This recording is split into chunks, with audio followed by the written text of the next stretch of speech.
সারাটা জীবন যাদের জন্য খাটবেন, পরিশ্রম করবেন, যাদের জন্য জীবন প্রাণ ছেড়ে দিয়ে তাদের মন জোগানোর চেষ্টা করবেন, দিন শেষে শুনতে হবে তবুও তাদের মুখ থেকেই যে তুমি কি করেছো বা তুমি কি করেছো জীবনে, আমাদের জন্য কি করেছো, সংসারে কি করেছো, ইত্যাদি ইত্যাদি।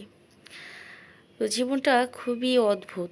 যাদের জন্য করতে পারবেন, যত দিন করতে পারবেন আপনি ততদিন তাদের কাছে খুবই ভালো। যখন করতে পারবেন না তখন কিন্তু তাদের থেকে কোনো মূল্য পাবেন না। আর সবথেকে বড় কথা হচ্ছে বাবার টাকা আর স্বামীর টাকা খুবই জরুরি। হয় আপনার স্বামীর অনেক টাকা থাকতে হবে, না হয় আপনার বাবার বাড়িতে অনেক ধন সম্পদ থাকতে হবে।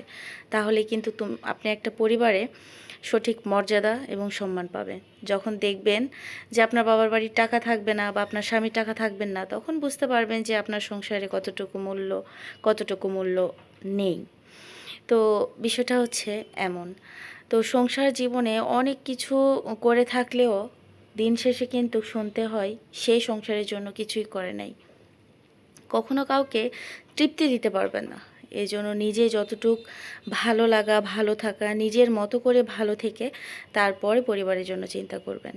নিজের শরীর একবার পড়ে গেলে কেউ দেখতে আসবেন। যে সংসারে খাটতে খাটতে নিজের সৌন্দর্যগুলো নষ্ট করা হয়েছে, দিন শেষে বলা হয় সেই সৌন্দর্যই তার নেই। তো এরকম আনুষ্ঠানিক অনেক কথাবার্তা কিন্তু সংসার জীবনে হয়ে আসে। আজকে ভীষণই মন খারাপ, জানি না কী কারণে মন খারাপ। হয়তোবা অতীতের কিছু কথা মনে নাড়া দিচ্ছে, তার জন্য হয়তোবা। এখন হয়তোবা আলহামদুলিল্লাহ আমি অনেক সুখী, অনেক হ্যাপি, অনেক অনেক খুশি সব কিছু মিলিয়ে। কিন্তু তবুও যে অতীতে ঘটে যাওয়া কিছু কথা মাঝে মাঝেই নাড়া দেয়, বুকটা কেঁপে ওঠে তখন। তো সেই আবেগপ্রবণ হয়ে কিছু কথা আপনাদের সঙ্গে শেয়ার করলাম। যাই হোক, কেউ মনে কোনো কিছু নেবেন না। আর আমার এই কথাগুলো বাস্তবের সঙ্গে কার কার মিল আছে অবশ্যই একটু কমেন্ট করে জানাবেন। তো আজকে কথা বলতে বলতে বা আমার জীবনের কিছু গল্প করতে করতে আমার হচ্ছে রান্না কিছুটা এগিয়ে নিয়েছি। আজকে রান্না করতেছি কাঁকরোল ভাজি আর রান্না করতেছি বেগুন দিয়ে চিংড়ি মাছ। তো আজকে খুবই সিম্পল, ওই যে মন মানসিকতা খারাপ ছিল বললামই। ভিডিওতে হয়তো ভয়েস শুনেই বুঝতে পারতেছেন সেই সুরের ভিতরে যেই চঞ্চলতা, সেটা আজকে পাবেন না। তো আজকে হচ্ছে কাঁকরোল হচ্ছে ভাজি করতেছি। কাঁকরোলটা আগে ঝাল লবণ হলুদ দিয়ে মাখিয়ে রেখেছিলাম, তারপরে একটু তেলে আস্ত জিরা দিয়ে ভালোভাবে ওটা নাড়াচাড়া দিয়ে হালকা আঁচে ভেজে নেব। তো কিছুটা ভাজা হয়ে গেলে তারপরে পেঁয়াজ আর কাঁচামরিচ দিয়ে দিব। আর এদিকে হচ্ছে বেগুনটা রান্না করতেছি চিংড়ি মাছ দিয়ে। তো ভালোভাবে হাতের সাহায্যে ঝাল লবণ হলুদ তেল মশলা যা লাগে সব কিছু দিয়ে সুন্দরভাবে বেগুনটাও মাখানো হয়ে গিয়েছে। এখন হচ্ছে উঠিয়ে দিব রান্নার জন্য। উপর থেকে কিছুটা তেল দিয়ে দিলাম, তো এটা আমার দিতে হয় বরাবরই। তো এখন এই যে কাঁকরোল ভাজিটাও কিছুটা আধা হওয়া হয়ে গিয়েছে। তো এখন হচ্ছে সুন্দরভাবে কাঁচামরিচ আর পেঁয়াজটা আমি হচ্ছে অ্যাড করলাম।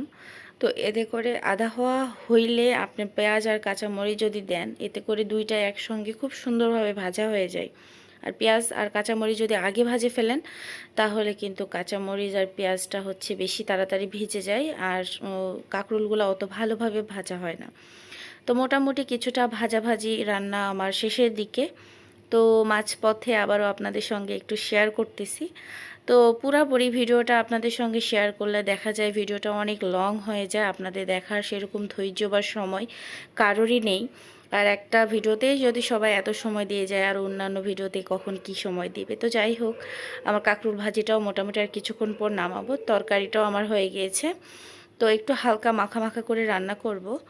তো এই যে দুইটাই আজকে রান্না করতেছি। আর আজকের ভিডিও এবং আমার কথা, আমার হচ্ছে যে ভিডিওগুলো নিত্যদিন যেগুলো বানায় সেগুলো আপনাদের কাছে কেমন লাগে অবশ্যই কমেন্টে জানাবেন। আর ফাইনাল লুকটা একটু দেখিয়ে দিচ্ছি। তো আজকের এই ভিডিওগুলো কথাগুলো আপনাদের কাছে কেমন লেগেছে অবশ্যই কমেন্টে জানাবেন। ভালো লাগলে লাইক কমেন্ট শেয়ার দিয়ে আমার পাশেই থাকবেন। দেখা হচ্ছে নেক্সট ভিডিওতে। আল্লাহ হাফেজ।